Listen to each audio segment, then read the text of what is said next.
Hello everyone, मैं राजू एक बार फिर से स्वागत करता हूं आप सभी का हमारे यूट्यूब चैनल एजुकेशन पर्पस में।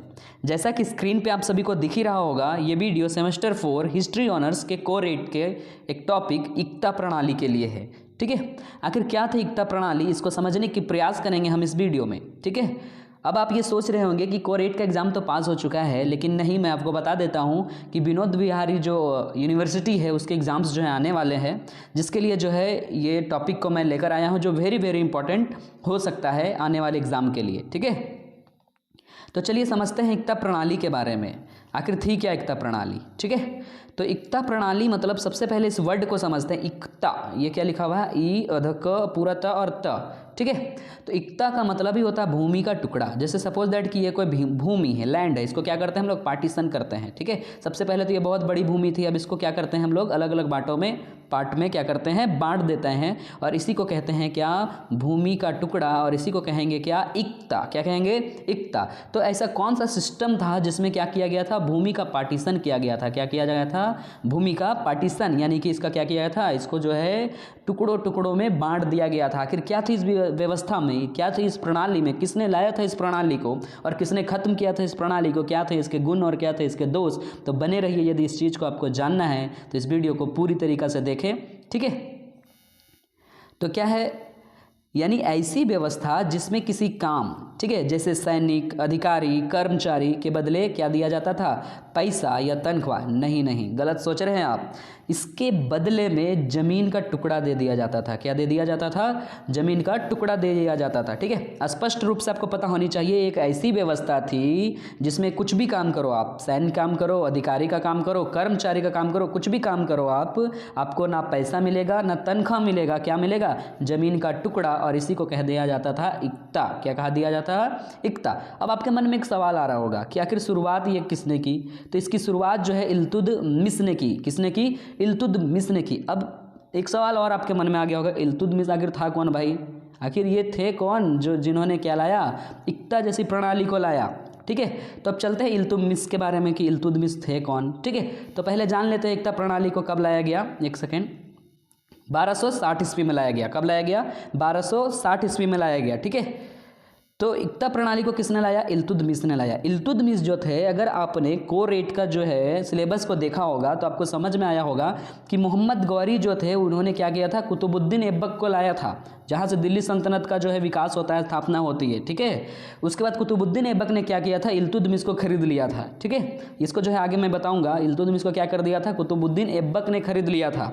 ठीक है, और यही वही इल्तुतमिश है जिसने क्या किया था, इक्ता प्रणाली को लाया था। आखिर इस प्रणाली में क्या थी और किसने इसको जो है इस सभी चीज़ों के लिए प्रेरित किया, क्यों ये कारण थे कि इन्होंने इक्ता प्रणाली लाया, उसको समझते हैं। ठीक है, चलिए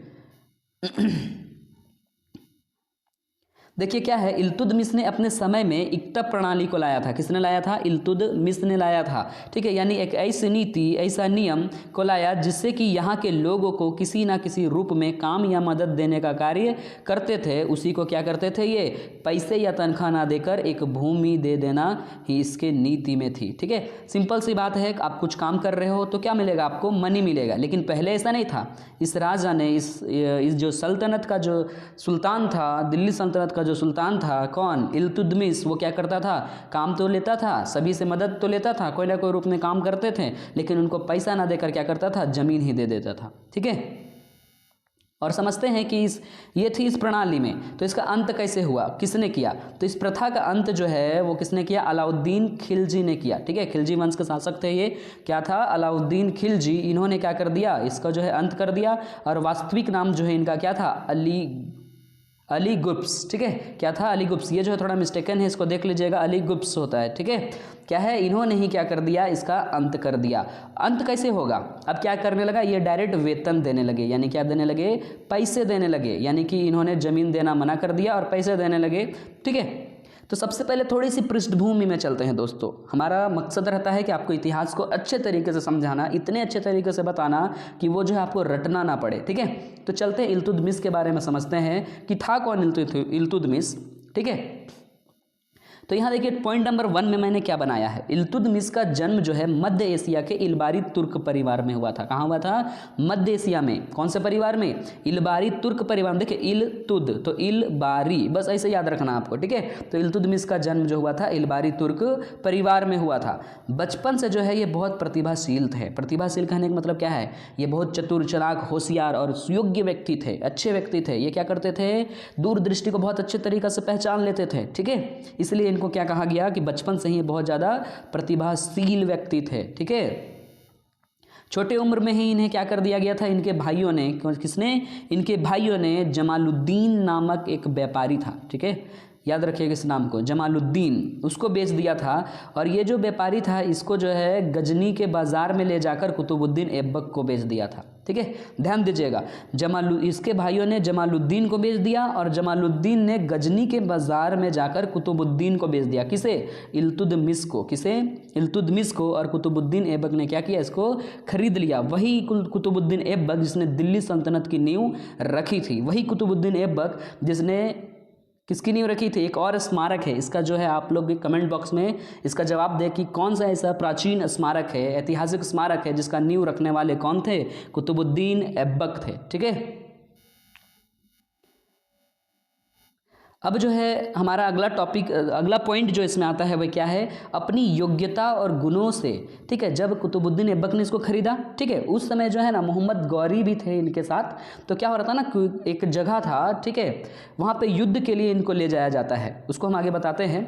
अपनी योग्यता और गुणों से इसने क्या कर दिया? कुतुबुद्दीन का विश्वास जीत लिया और उसका विश्वास पात्र बन गया, ठीक है। खोखरों के विरुद्ध किया था।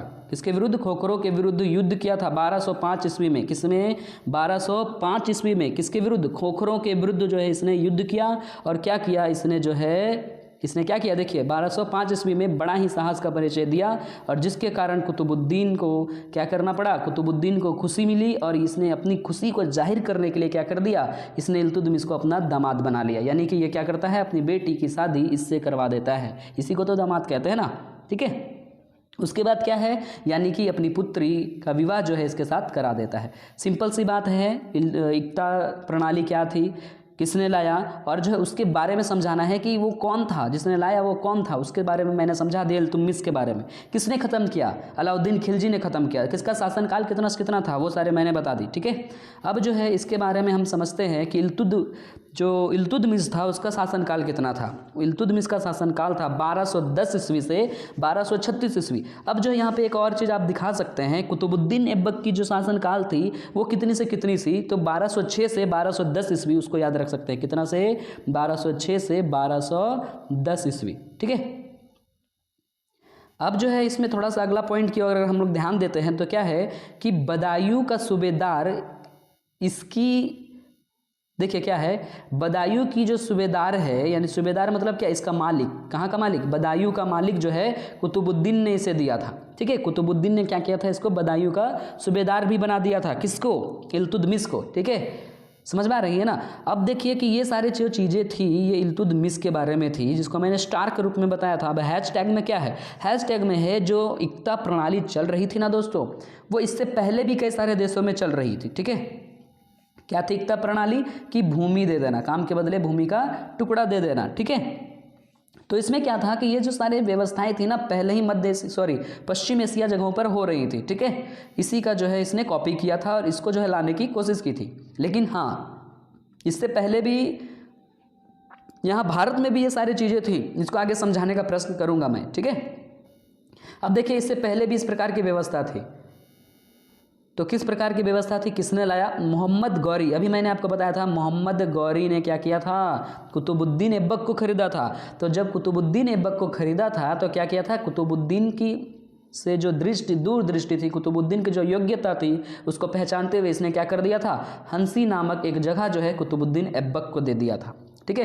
हंसी नामक जगह, कौन सी नामक जगह? याद रखिएगा, हंसी नामक जगह किसको दिया? कुतुबुद्दीन को दिया। यानी कि ये तो ज़मीन ही दिया ना, तो यहीं से तो इसकी शुरुआत हो गई ना, यहीं से इसकी क्या हो गई? शुरुआत हो गई। लेकिन जो है ये प्रशासनिक तरीके से नहीं थे, ये खुश होकर उससे दे देता है। उस समय इसका ध्यान ज़मीनों की और किसी का नहीं जाता है। यानी मोहम्मद गौरी ने कुतुबुद्दीन ऐबक को क्या कर दिया था? ज़मीन दे दिया था, ठीक है। और सिंध का जो इलाका था, सिंध का इलाका क्या कर रहा था, सिंध का जो इलाका है हमारा, सिंध का जो क्षेत्र है उसको किसको दे दिया गया, कुबाचा को दे दिया गया, ठीक है। लेकिन प्रशासनिक तरीके से जहां हम शासन कर रहे हैं वो उस व्यवस्था के तरीके से क्या करना, इल्तुतमिश ने ही इसे लाया था। इससे पहले तो मोहम्मद गौरी ने बहुत सारे काम किए थे ना, या मध्य एशिया पश्चिम एशिया में सारी चीज़ें हो रही थी, लेकिन उस समय जो है इनके बारे में ज़्यादा सोचा नहीं जा रहा था। लेकिन अब जो है क्या किया जाएगा, इल्तुतमिश ने क्या किया, इसको प्रशासनिक नीति में अपनाया और क्या किया, इसको जो है लाया, किसको लाया, इक्ता प्रणाली को लाया, ठीक है। अब आगे हम समझते हैं कि आखिर इसकी आवश्यकता क्यों पड़ी, ठीक है। मतलब इसके जो पीछे कारण कौन कौन से हैं या क्या कारण थे कि इक्ता प्रणाली को लाना पड़ा। तो सबसे पहला जो कारण है, सुल्तानों की इसकी बहुत ज़्यादा व्यवस्था थी, आवश्यकता थी। सुल्तानों जो थे, यहाँ के जो सुल्तान थे दिल्ली सल्तनत के, उनको क्या थी, बहुत ज़्यादा ही इसकी आवश्यकता थी। वे क्या थे, तुर्की सुल्तान थे, ठीक है, और उनको इसकी आवश्यकता थी। क्यों, क्योंकि कई ऐसे राजधानी थे ना। देखिए दिल्ली सल्तनत जो है बहुत विकास कर रहा था, ठीक है। तो उसका जो क्षेत्र था दोस्तों, उसका जो क्षेत्र था ना, बहुत बड़ा क्षेत्र था, ठीक है। उसका जो क्षेत्र था, एक सेकेंड, उसका जो क्षेत्र था ना वो बहुत बड़ा जो है क्षेत्र था। और उसने क्या कर दिया था, इक्ता प्रणाली को इधर से लेते हुए इधर, एक सेकेंड, इधर से लेते हुए यानी पाकिस्तान से होते हुए इधर जो है इस एरिया को क्या करता था, इस एरिया में पूरा इक्ता प्रणाली को लाया था, ठीक है। किसने लाया था, मैप पे ध्यान नहीं दीजिएगा, आपको अगर बेसिक पता है तो समझ में आ जाएगा कि कौन कौन से एरिया में जो इक्ता प्रणाली लाई थी। लेकिन जो है इसने क्या किया था कि अब देखिए दिल्ली से इस क्षेत्र तक पहुंचना, ठीक है, कितना मुश्किल था ना, इस क्षेत्र तक पहुंचना कितना मुश्किल था ना। तो एक जगह से रहकर जो है बहुत दूर दूर के एरिया पे ये जा नहीं सकता था, ठीक है। हालांकि अपना विस्तार तो कर लिया था, ठीक है, लेकिन जा नहीं सकता था, और जिसके कारण ये वहाँ नहीं पहुँच पाता था ना। और इसीलिए जो है इसने इस प्रकार की व्यवस्था को लाया और क्या करता था, सैनिक को उसको पैसा के बदले क्या कर देता था, भूमि दे देता था, जाओ तुम भी खुश रहो और मैं भी खुश रहूं, ठीक है। यानी कि सैनिक या कर्मचारी किसी को भी क्या कर देता था, भूमि दे दिया करता था, ठीक है। कौन सी भूमि, जहां तक इसकी पहुंच नहीं हो पाती थी, जहां ये जाने में असमर्थ रहता था, ठीक है। यानी कि हमने देखा कि इससे यही स्पष्ट होता है कि चाहे प्रशासनिक हो चाहे सैनिक सेवा हो, उसके बदले क्या देना, भूमि का दान देना, ठीक है, भूभाग का दान देना, यही इसका स्वरूप था, ठीक है, यही इसकी नीति थी। यदि इसके उद्देश्य को समझें तो सबसे बड़े उद्देश्य इसका एक और हो सकता है, कारण एक और हो सकता है। क्या हो सकता है, अपना प्रभाव को दिखाना, अपना प्रभुत्व को दिखाना कि मेरा कितना अधिकार है, इस चीज़ को, वर्चस्व को बताना लोगों को कि मैंने यहाँ जो है इक्ता प्रणाली में इतने लोगों को दान दे दिया जमीन, ठीक है। तो इसी चीज़ को, प्रभुत्व को दर्शाने के लिए इसने ये सारे काम किए होंगे। किसने, इल्तुतमिश ने, ठीक है। कब आया सत्ता पे, 1210 ईस्वी में, ठीक है। ये सब जो है आपको याद रखनी है, एकदम जो है आपको भूलनी बिल्कुल भी नहीं है, ठीक है। तो क्या होता है ना कि जब ये सारी चीज़ें चल रही होती है तो कहा जाता है कि इल्तुतमिश ने क्या किया था, इल्तुतमिश ने अपने शासन काल में गंगा यमुना दोआब, ठीक है, कहाँ, गंगा यमुना दोआब। अब देखिए दोस्तों, दोआब क्या होता है, दोआब एक ऐसा क्षेत्र होता है, एक ऐसा जगह होता है, एक ऐसा स्थान होता है जहाँ पे दो नदियाँ आपस में आकर क्या करती हैं, मिलती हैं। यदि मैं आपको थोड़ा सा वर्ल्ड हिस्ट्री के बारे में बताऊँ तो क्या है, मेसोपोटामिया की सभ्यता अगर आपने पढ़ी होगी तो आपने देखा होगा कि वहाँ दजला और फरात नदी क्या करती है, एक ही स्थान पर आकर मिलती है और उसी को कहते हैं दोआब, ठीक है। क्या कहते हैं, दोआब। जहां दो नदियां आपस में मिलेंगी उसी को क्या कह देंगे हम, दोआब कह देंगे। यानी रिवर 1 एंड रिवर 2 जहां इंटरसेक्ट करेंगे, जहां मीटअप करेंगे उसी को कहेंगे क्या, दोआब। तो दोआब में क्या किया था, गंगा यमुना का दोआब। कौन सा दोआब, गंगा यमुना, याद तो आसानी से हो जाएगा। वहां पे क्या किया था, 2000 इक्ता बांट दिया था। कितना, 2000 इक्ता। यानी ये बहुत बड़ी चीज थी, समझ में आ रही है ना। 2000 इक्ता मतलब 2000 भूमि के टुकड़े, भूमि के क्षेत्र जो है इसने बांट दिए। वाह भाई वाह, बहुत बड़ा आदमी था लगता है, ठीक है। सही मायने में इन्हें क्या किया था, अपना क्षेत्र का विस्तार बहुत बड़ा किया था। अब समझते हैं इक्ता के क्या प्रकार हैं। अभी तक हमने समझाया इक्ता क्या होती थी, इक्ता प्रणाली को जो है किसने लाया था और उसका जो शासन काल में उसने क्या क्या किया, कब जो है वो अपने शासन काल को संभाला, ये सारी चीज़ों को हमने देखा, ठीक है। अब जो है अगला पॉइंट हम लोग पढ़ेंगे कि इक्ता की जो प्रकार होती है वो 2 प्रकार की होती है। कितने प्रकार की होती है दोस्तों, 2 प्रकार की होती है। सबसे पहले बड़ी इक्ता और दूसरी जो है छोटी इक्ता। अब आपको समझ में आ रही है, बड़ी इक्ता मतलब क्या, जिसमें कुछ बड़े काम होंगे, ठीक है। और छोटी इक्ता मतलब क्या, जिसमें थोड़ा बहुत उससे क्या होगा, उसकी तुलना करेंगे तो छोटा होगा। सिंपल सी बात है। अरे भाई, बड़ी इक्ता और छोटी इक्ता, सिंपल सी बात है, ठीक है। तो बड़ी इक्ता में क्या था, इसमें अमीर और सेनाधिकार, कौन, अमीर और सेनाधिकारी को क्या किया जाता था, ये सारी इक्ताएँ दी जाती थी। और वो क्या करता था, राजस्व तो वसूलता था, राजस्व क्या करता था, वसूलता था। इसके साथ साथ सैनिक प्रशासनिक कार्य भी करता था। ठीक है, सैनिक का भी काम करना, प्रशासन का भी काम करना जो है वे सारे लोग करते थे जिनको बड़ी इक्ता दिए जाते थे। क्या दिए जाते थे, बड़ी से बड़ी इक्ता दी जाती थी। और छोटी इक्ता किसे दी जाती थी, केवल और केवल सैनिक काम के लिए, केवल और केवल सैनिक काम के लिए। ठीक है, सॉरी, कि उन सैनिकों को दी जाती थी जो क्या करते थे, केवल और केवल राजस्व वसूलते थे। अब देखिए राजस्व क्या होता है, कई बार ऐसा होता था ना कि यहाँ के लोगों के लिए क्या करता था, राजा जो है एक भूमि तय कर देता था और यहाँ जो एक अधिकारी नियुक्त कर देता था और उसका काम होता था, सपोज दैट ये व्यक्ति है और इसको क्या कर दिया गया है, इस पे एक अधिकारी नियुक्त कर दिया गया है, ये जगह का नाम है ए। तो ये क्या करेगा, यहाँ के लोगों से क्या करेगा, कर वसूलेगा, टैक्स लेगा। ठीक है, और इस टैक्स को क्या करेगा, अगर सपोज दैट यहाँ पे बहुत सारे इतने सारे लोग रहते हैं तो इनसे टैक्स लेगा। और ये टैक्स जो लेता है ना, केवल और केवल यदि टैक्स ले तो क्या कहेंगे, ऐसे सैनिक को कहेंगे छोटी इक्ता के प्रणाली के अंदर जाएगी। ठीक है, लेकिन कुछ ऐसे होते हैं जो सैनिक व्यवस्था भी दें, यानी इसको सुरक्षा भी दें, गार्डिंग करें। ठीक है, यहाँ प्रशासन व्यवस्था भी चलाएं, यहाँ की नीति क्या होनी चाहिए, यहाँ के लोग क्या करेंगे, कैसे जीवन व्यतीत करेंगे, इसकी नीति भी चलाए और साथ ही साथ क्या करे, राजस्व भी वसूले, एक ही साथ बहुत सारा काम करे तो उसी को क्या कहेंगे, बड़ी इक्ता। बड़ा काम बड़ी इक्ता, छोटा काम छोटी इक्ता। क्लियर। अब हम लोग समझते हैं कि इक्तादार का काम क्या होता था। अभी हमने देखा इक्तादार का सबसे प्रथम काम होता है प्रशासनिक और सैन्य कार्य। ठीक है, इसको आप अपने से डिफाइन कर सकते हैं, वीडियो ज़्यादा लंबा नहीं जानी चाहिए इसलिए मैंने इसको ऐसे जो है एक पॉइंट में बना दिया है। ठीक है, मैंने ऊपर इतना समझाया है, इसके लिए आप जो है आप लिख सकते हैं, इतने तो सक्षम है ना आप। ठीक है, वेरी गुड हैं आप, हमको पता है। ठीक है, अब जो है नंबर 2 क्या है, लगान वसूलना। क्या करना, लगान वसूलना। ठीक है, यानी क्या किया जाता था, ये लोग लगान वसूलते थे, तो उस पॉइंट को आप लोग 10-4 लाइन जो है लिख सकते हैं। ठीक है, शांति बनाए रखना। अब प्रशासनिक काम करेगा तो क्या उड़दंग मचा देगा, क्या नहीं, प्रशासनिक काम करेगा तो क्या करेगा, मेरा क्षेत्र में शांति व्यवस्था रहे, यहाँ के लोगों को खुशियाँ मिले, यहाँ के लोग अच्छे अच्छे तरीके से जीवन व्यतीत करें। यही ना सोचेगा भाई, ऐसा थोड़ी नहीं सोचेगा कि यहाँ पे मार करवा देना है, बिल्कुल नहीं सोचेगा। ठीक है, क्या करवा देंगे, शांति बनाए रखेंगे। ठीक है, यानी कि ये क्या करेगा, शांति बनाने जैसे कार्य को करते हैं। इसको जो है इस पॉइंट में आपको लिखना है। ठीक है, आगे चलते हैं। आगे क्या है, इक्ता जो है, इक्ता जो था उससे जो प्राप्त होता था राजस्व, क्या प्राप्त होता था, राजस्व, जो टैक्स प्राप्त होता था ना, उससे ये क्या करते थे, अपने पूरा काम करते थे। यानी जो भी पहनना, खाना, ओढ़ना, जो भी सारी चीज़ें थी ना, सब काम जो है ये लोग क्या करते थे, किया करते थे। लेकिन बाकी के जो काम बच जाते थे, बाकी के जो काम बच जाते थे, काम नहीं, पैसे जो बच जाते थे वो क्या कर दिया जाता था, राजकोष में जमा कर दिया जाता था। कहाँ जमा कर दिया जाता था, राजकोष में जमा कर दिया जाता था। कहाँ के राजकोष में, राजा के राजकोष में। ठीक है, और जिसको क्या कहा जाता था, फवाजिल कहा जाता था। क्या कहा जाता था, फवाजिल कहा जाता था।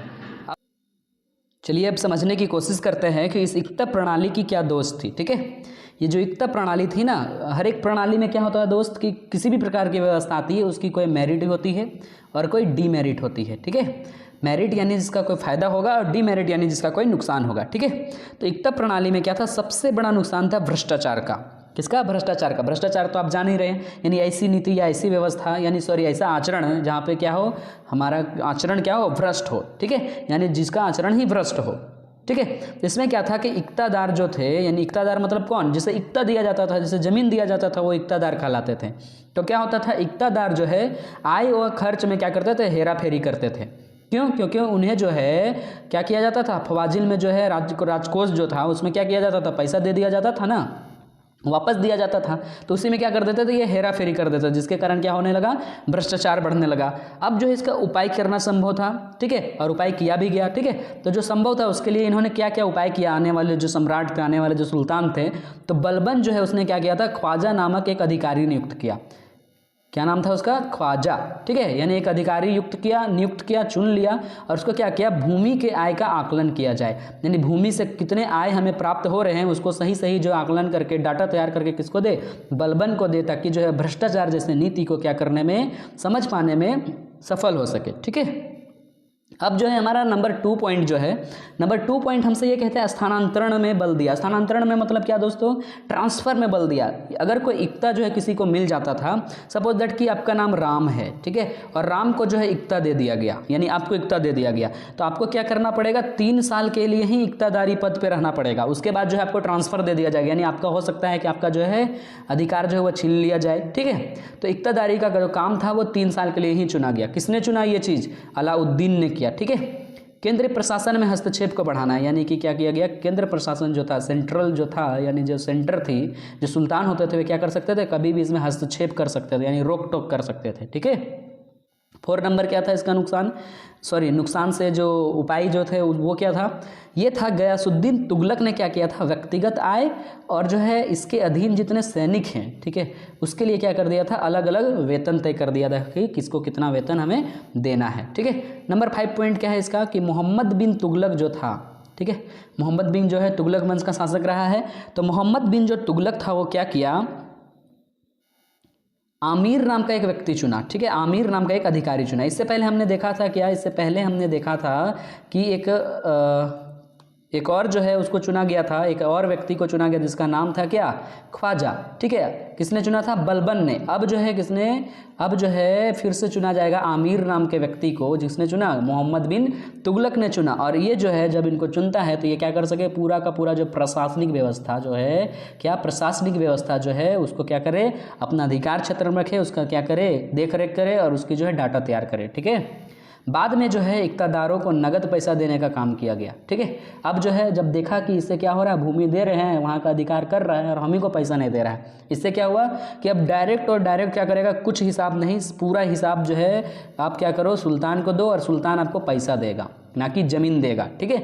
अब ज़मीन देगा तो इससे क्या हो गया, किसने लाया, ये अलाउद्दीन खिलजी ने लाया, यानी इसने ख़त्म कर दिया इक़्तादारी प्रथा को, मैंने पहले ही बता दिया था। ठीक है। अब जो है ये इक़्तादारी प्रथा को ख़त्म किया और क्या देने काम किया, वेतन देने काम किया, जिससे क्या हुआ, यहाँ के जो इक़्तादार थे उन्होंने इनका जमकर विरोध किया। कुछ नहीं थी, थोड़ा सा जल्दबाजी में समझ लेते हैं। इक़्तादारी क्या थी, ज़मीन को टुकड़े टुकड़े में बांटकर किसी को देना। कौन देता था, सुल्तान। किसने दिया, इल्तुतमिश ने लाया। कब लाया, 1260 ईस्वी में लाया। ठीक है, 1260 ईस्वी में। ये जो सारी चीज़ें थी इसको आपको समझ लेनी है। उसके बाद जो इसके क्या क्या गुण थे वो मैंने बताया, दोष थे वो मैंने बताया। ठीक है, इतना ही मैं इस वीडियो को समाप्त करता हूँ। ठीक है, यदि ये वीडियो आपको पसंद आई हो तो ज़रूर से ज़रूर लाइक करें। साथ ही यदि आप पहली बार विजिट कर रहे हैं तो क्या करें, हमारे चैनल को फिर से विजिट करें और जाएँ सीधे रेड वाले आइकन पर और जाके मेरे चैनल को सब्सक्राइब कर दें और बगल की बेल आइकन की घंटी को भी जरूर बजा दें, ताकि जब भी कभी मैं न्यू वीडियोस को अपने चैनल पर अपलोड करूं तो आपकी भी फ़ोन की घंटी बजे। Thank you.